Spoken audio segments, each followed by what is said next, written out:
Hey guys, welcome to Inaky's Coffee Club. We're here in New Jersey today at the Sotheby's Metro Networking event, and we're networking with Sotheby's agents from all across the US and really other parts of the world. And I really enjoy these events because we get to meet so many different people and so many interesting top agents from all over the US, and that helps me help you relocate to different areas of the US or different countries, as well if you want to buy vacation homes. We can help you connect you with the right agents. Today we have a really important guest, very good friend of mine. Her name is Ariel. Ariel, thank you for being with us today. Thank you so much for having me. Yeah, absolutely. Ariel, tell us a little bit about yourself, your markets, what you enjoy about Sotheby's, anything to give our listeners some background on you. Yes, I'm Ariel Hortman. I became licensed 11 years ago, and my background prior was in marketing and public relations. So that journey started actually with Sotheby's, was on the marketing side. I was part of the marketing department and was quickly recruited by an agent to join his team, and eventually became my own agent. And then at the same time, my mother was on site for different communities in the area, from West Palm Beach, Gardens, and Jupiter, especially with golf communities. And then we teamed up together 2 years ago, so it was a perfect fit. That's amazing. Yeah, that's such a cool thing that you and your mom work together. You get to spend more family time together while you're doing business. How does that relationship work? Well, I don't know if business ever turns off. Yeah, right. But we love it, so we thrive off of that. It's really exciting because no one you trust more than family. So it's just been such a great partnership. I love it. I mean, me and my mom have a similar relationship on the rental management side, right? Because we operate some properties in Tulum. She's a manager for them. I talk to her every day, and every single morning she's giving me updates on what's going on. So it seems like now we talk more about business than anything else. But at the same time, it keeps us connected. Absolutely. And you fire each other up for the day, right? Yeah, it's exactly. Exciting. Yeah, who better to be a cheerleader than your mother, Yeah. That's exciting. So you guys have a team, right? What's that? Yes. What does that look like? We have 2 sales associates. One just became licensed last week, so we're really excited for him. He's our assistant. And we just have naturally, organically grown. Those team members came to us, and it's been really exciting to have people who want to be a part of our growth as well and do it together. And then just for those that don't know you, give us a little bit of details on what kind of properties you deal with, what are the price points, because some really interesting properties that you've been listing recently. Yeah, so mostly it's been in golf communities. We do have waterfront as well, and they range usually around 3 to 20 million, those properties. It's been really great market to be a part of. And so when you're dealing with a $20 million client, is that the same as a $1 million client? Are they different? Absolutely. I mean, in a sense that our whole team is still a part of that client. Whether it's a 1 million or the highest, they know that they get so many team members a part of that. Our sales associate, well, we love that she joined the team, and she speaks 5 languages. Oh, wow. So sometimes we do have someone coming up from Miami, or we do have someone international. So there is some kind of personality that's always going to be able to be part of that. Nice. And being more dynamic. Yeah, because your market, you get people from all over the world, really, right? Yeah, people love Palm Beach. Yeah. Jupiter's really making it on the map. It seems like everybody's moving to Florida. Yeah, it definitely has grown significantly in the last 2-3 years, especially. Nice. Yeah. And so we're here in New Jersey right now. We're networking with other agents. Why do you think that that's important? I love the connection that we have with Sotheby's. I think that that's what makes us so different. It's we really are global. We have such a solid network. So getting in front of everybody, meeting new agents, talking about ideas, talking about our markets. We are a feeder market in Florida for the Northeast, but we also are secondary homes. So it's tapping into those primary homes as well, and how our clients can best be served with the different agents that I meet up here.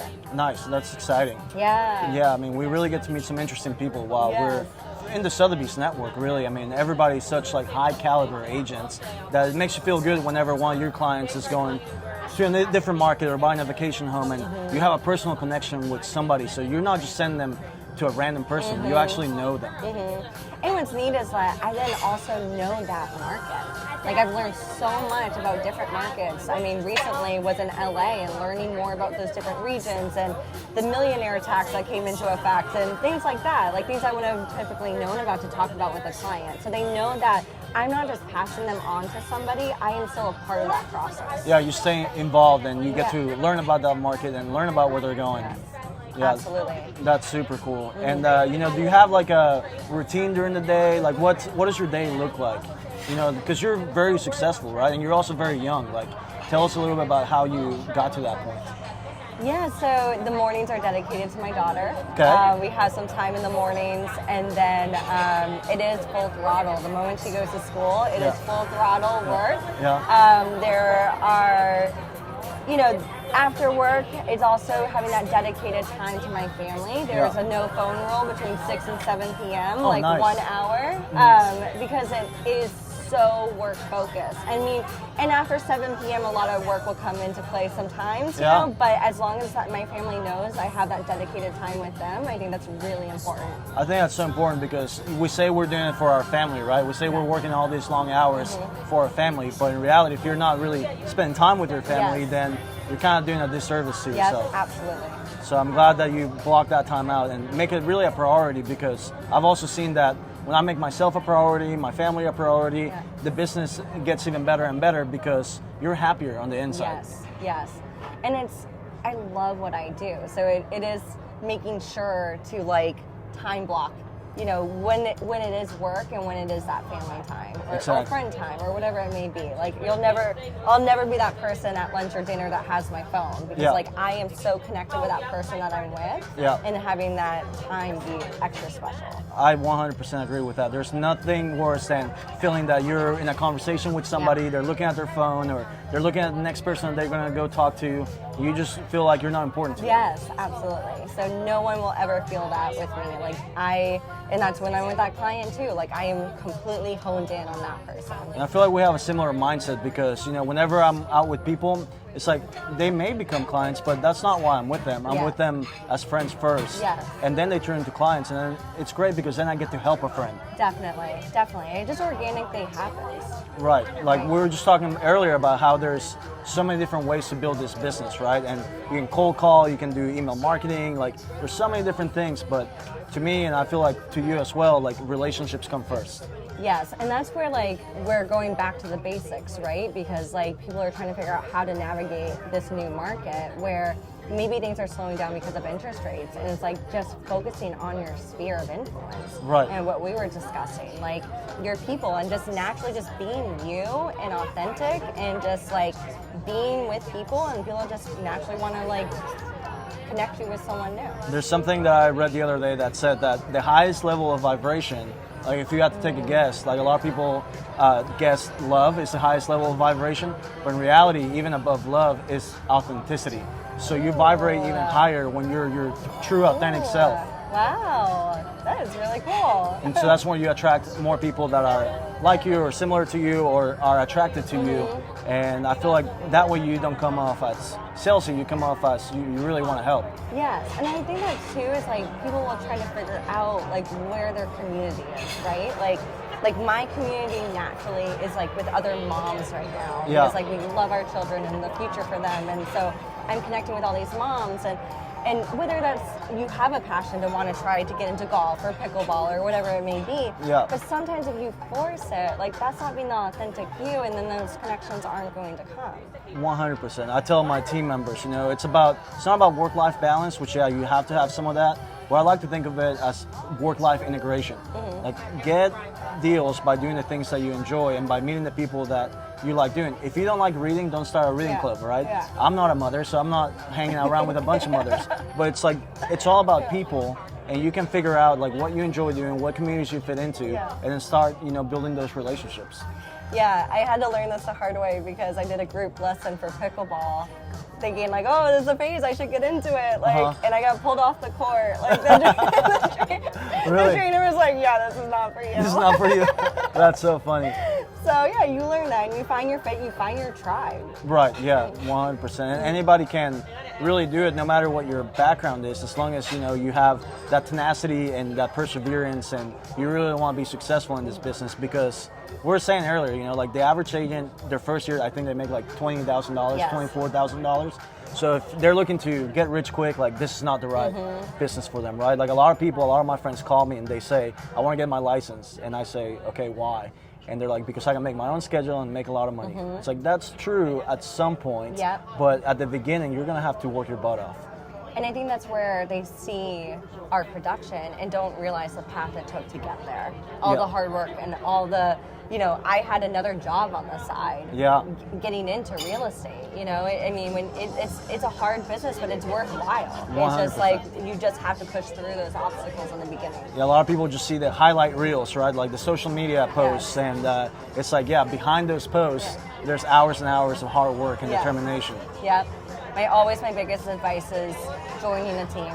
Join a team, like learn from those mistakes and learn from somebody else, who's had that experience. But I understand people want to get in there and just be their own agent and start making the money, and it's a long road. No, not yet. And that's what I did at the beginning too. Is I just started doing it on my own. I did join a boutique brokerage at first because I wanted to learn from them. But if I could go back and start over, I would either be an assistant to a top producing agent, or I would join a team. Because to your point, not only will you learn from them, but also you get into the deal flow right away. Because as a new agent, sometimes it can take 7 months to a year to get your first deal and to really get traction. And to me, you learn by doing. And if you're on a team, you're going to be doing contracts and doing deals. And that's really how you can get to the next level. Yeah, definitely. And it's the 20-80 rule, right? Like 20% of the agents are controlling the market. Yeah. And especially right now, with a tougher market, a ton of agents have left the business because they could not survive. So and that's what's so great about Sotheby's is we are constantly able to go to each other about ideas and how to navigate it. Even though our markets are slightly different in some ways, or maybe more different than others, but we can still jump off ideas from one another. 100%. I heard the stat that 60,000 agents have quit the business this year so far, and then renewals come up in December, and who knows how many agents are not going to renew, right? But at the same time, it's like, this is a tough year to like get into the business, but if you can survive this year, it's the year to get market share, right? Because the market has shifted, and so we're in a new cycle now. So now you can ride the wave up for the next 7, 10, 12 years. Yep. If you can survive this, you can survive it all. Yeah. It's like the Great Recession. That was a hard market, but there's the agents that persevered, and they are top producing agents. So. Yeah, exactly. It's like when the tough markets are the markets that create the good agents. In reality, the people need the best agents in the tough market. So the ones that are really doing good work out there, putting in the time, like those are the ones that are getting the phone calls to sell those properties. I think there's something to be said too, like if you're willing to fight through every market, that's also represents how you're willing to fight for clients, right? Exactly. Like you fight for them and you fight for, that's just like a demeanor about yourself. Right. Yeah, when you come into the business, you have to say, I'm going to do this for the long haul. And I'm going to go through ups and downs in the market. And there's so many times when you think, I have this big deal, and you're already counting the commission, and then it falls apart. And you have to learn to not be attached to the outcome and to just put in the work every single day. Yeah. That's all I mean. You don't spend the commission before it really makes it to the bank. People in the beginning will get on that high, like, oh, it's under contract, and it's like, anything can happen. Exactly. And then I feel like some people, the outsiders to the industry, they see this huge commission checks, but they don't understand that we have to pay taxes on that. We have to pay marketing costs. We have to pay our team. We have to pay our brokerage. So it's like you really have to like understand like what you're getting into before you dive in. Yeah. Thank you, Selling Sunset, for ruining that. Exactly. Having the wrong idea of like these huge commission checks. I mean, and don't get me wrong, like they can come, but there are a lot of splits off of that are coming out of it. Yeah, and I saw the other day that Selling Sunset, like it's a great reality show, right? But in reality, the girls on that team, they don't actually really sell that much real estate. It's more about the show.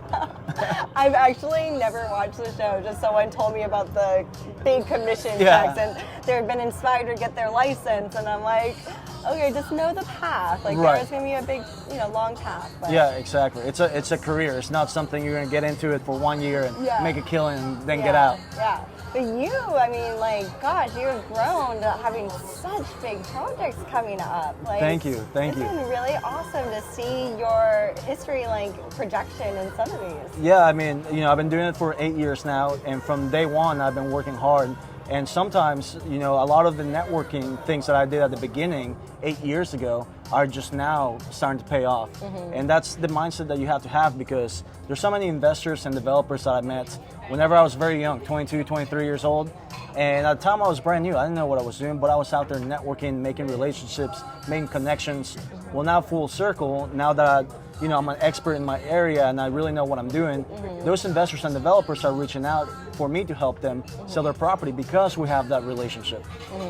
It's so inspiring that here you were that age, and most people that age were not doing what you were doing. And at the time, it just felt like I was doing a lot of work for no reason, right? But at the same time, I had the big vision and the outlook of, like, I'm not working for today, I'm working for 10 years from now. And so that was my mindset from the very beginning, and I'm so glad that I was right? Because I could have been wrong and totally wasted a lot of time. But I think that that's a hard thing. Is at the beginning, you have to be okay with putting in a lot of work and not necessarily getting those returns instantaneously. It's also for anyone like looking into that path, like you can get started at any point. And so because I got licensed 11 years ago, prior to that, my early 20s was traveling. So I had free flights till I was 24 through my mother. And I was like, I'm just gonna pack a backpack and set out into the world for years. And I did that solo. And I think that was like a really great background that I've been able to gain, because I can connect with so many people around the world. And how cool to be part of a global brand where I'm like, oh, you're from Sri Lanka? Oh, I went to here and here. Like, I met someone at GME from there, and just being able to connect in all these different ways. And then once those flights ended at 24, it's like, okay, time to get my license and get started. So, I mean, everyone can have a different shape of what that looks like. But like, what are you taking from that background and applying it to the business? Exactly. And it's so true. I love traveling myself as well. And that's why I wanted to be with Sotheby's, because it's international, right? And so now every time I travel to a different country, a different state, I always stop at the Sotheby's International Realty office, meet the agents there, and it's like, I'm traveling, I'm having fun, but I'm also building my network. Yeah, it's so exciting. Like, really, it's everywhere we go, and there's going to be a Sotheby's office. And to meet someone. It's really cool. And really, you're talking about all these projects, and it's like, the more success you get, it seems that the workload's going to like be less. But in reality, like, I'm working more hours now because there's so much income in business, which is great and amazing. Not only do I have these developments coming up, I have this podcast that I just started. Then I also have my team that I'm growing. But the reality is that I love it. It doesn't feel like work. Like, every single day, I'm so excited to wake up and get to do the things that I get to do. Here in New Jersey, hanging out with you, like, this doesn't feel like work to me, but it is. Yeah, I love it. And that's something too, is I think our personalities are similar, where maybe a market is slowing down, but we're doubling down. Exactly. Right? Like, it's like you don't slow down with it. You put in even more into that business. Like, and don't let it be affected.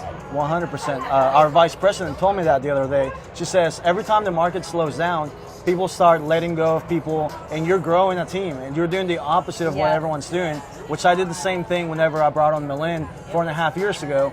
I was brand new to that area, and I brought on help from the beginning, and nobody was doing that. And it's like, you have to do the opposite of what the majority of people are doing. And that's what makes you the top percent. Exactly. Yeah, you got to think different. You have to double down on yourself, invest in yourself. We invest in real estate. I like to buy properties, but I invest more in myself than I invest in real estate, and then the real estate comes. Yeah, that's well said. Yeah, because like coming out to this networking events, like, it costs us money, right? Like, we have flights, we have hotels, we have the event ticket, and a lot of people see it as an expense, where I see it as an investment, because I know that even though I don't have an outcome attached in mind, I know that maybe a year from now, 3 years from now, 8 years from now, I may get a deal because I was here in New Jersey.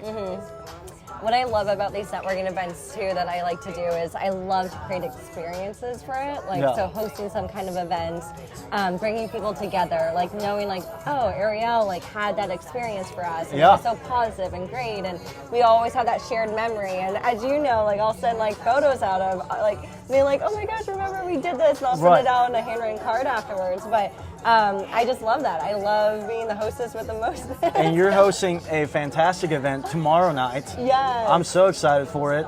Tell us a little bit about where it's going to be at, what kind of listing it's at, and what we can expect. Oh my goodness. So the field team in New York, they're the #1 team in the world for Sotheby's. I have a great relationship with them. The daughter on the team, Amanda Jordan, is a good friend, and Nikki, we admire dearly. Like, I think the world of her. And she has a new listing. Before we made the event, it was signed off. We made the event the next day, and there are 2 units that can be combined for $80 million. Oh wow! Yeah, so it's a really special property at the plaza right out at Central Park. Okay. So we're going there tomorrow night. Everyone's gonna be able to preview it, and we'll have a nice cocktail hour. And nice. Really excited. I'm for so it. excited. I looked up the pictures of it, and it's like the penthouse overlooking Central Park. Yes, it's stunning. That's gonna be exciting. We're gonna get some good videos and photos out of that. Oh yeah. And to your point, the memories that we're gonna create. Yes, exactly. So be able to bring everybody together. It was Nikki's listing, and I helped curate getting everyone together to come to it. So we were able to all bring something. And then Ben Pofter, who's on the team, is a good friend, and he was like, "Let's do this," and it's been really fun. Yeah, what a treat! Like, we really get to hang out with some truly special people. Yeah. Right, the people that come to these events, not only are they Sotheby's agents, but they're typically the top of the top. Yes. Yeah. And just we all know the business. That's Right. why we connect so well. I would say some of my closest friends are now in the network. Yeah. You know, because I'm talking to them, we're seeing each other maybe more times than we see our friends. Right. Even though we're in different states. And we're really traveling together, you know? Yeah. So it's so much fun because where did I meet you? I met you in California or? First time was at my turf in Palm Beach.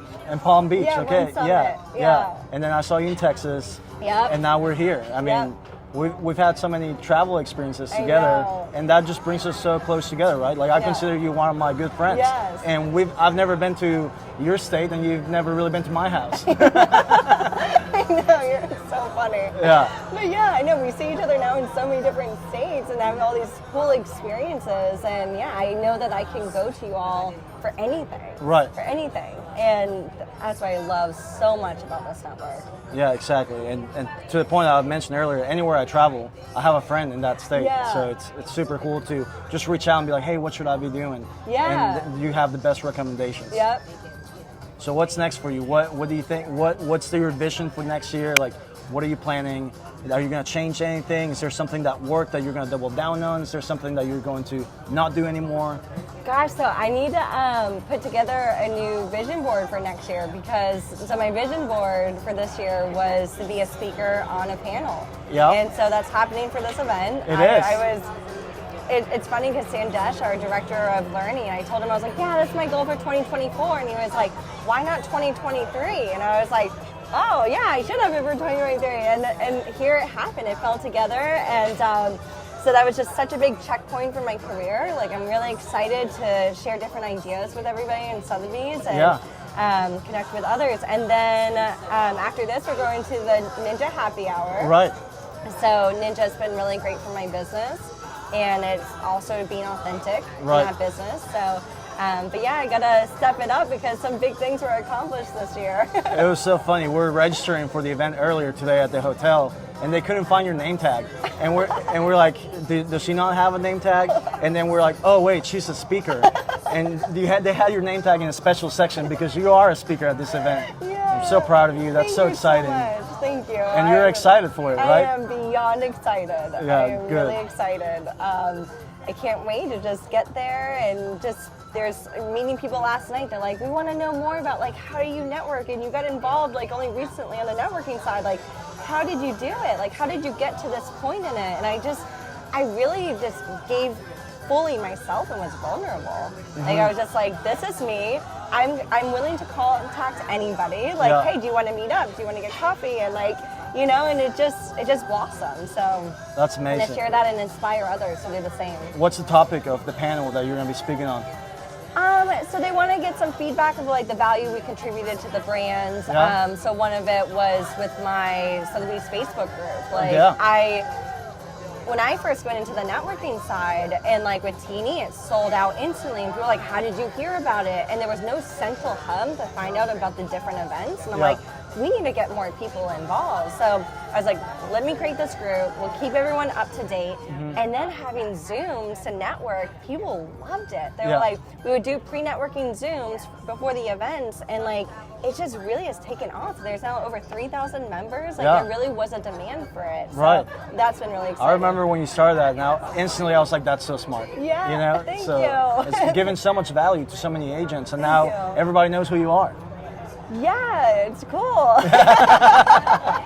It's been awesome. Like I just was like, I wanted this because I just wanted other people to get involved the way I got involved, and even if that wasn't to the networking event across the country, maybe that's to other sales meetings that are nearby. Just like knowing like the power of our brand is our network. If you're not tapping into that, like you don't realize the full potential of Sotheby's. Exactly. Like I've been doing this for 8 years, but I didn't really tap into the network until 4 years ago. I went to my very first event at Level Up in California, and I was like, why have I not been doing this? Like I didn't really know. Oh my God, you have a bug on you. It's gone. There's these huge bugs in this city. They're everywhere. Sorry about that. There's these huge bugs that keep flying into us. Oh my gosh. I had. They're crawling everywhere. I had one land on me earlier. I thought I hit you with my silverware earlier trying to get it off of you. And then I guess if you kill them, there's like a point system. No, yeah. You're gonna send them into the stage to show it. Oh my God, this is out of control. That's been 3 so far. It will be the winner of it. But anyways, Yeah, that's so wild. So we're just at a restaurant here, overlooking New York City. I mean, beautiful scenery here. I mean, what a treat. We just had a beautiful meal, and now, like to your point, we're about to go to Ninja Selling.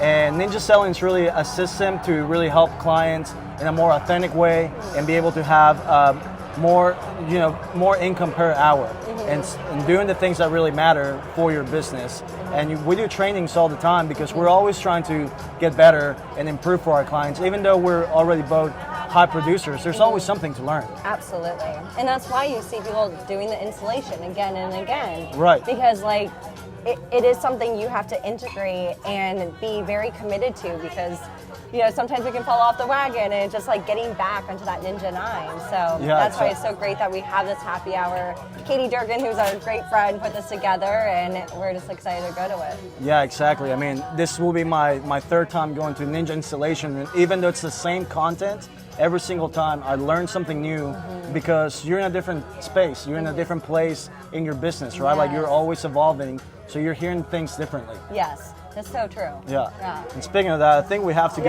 to a happy hour. So thank you so much. We must go to a happy hour. Yeah, exactly. We gotta go network somewhere. Yeah. Well, thank you, Inaky. Yeah, thanks for being on the podcast. I appreciate you. I didn't even ask you to do it. Like we were here, and you were so kind to just say yes right away. So thanks for just being on it today. Yeah, thank you. I appreciate you. Thanks.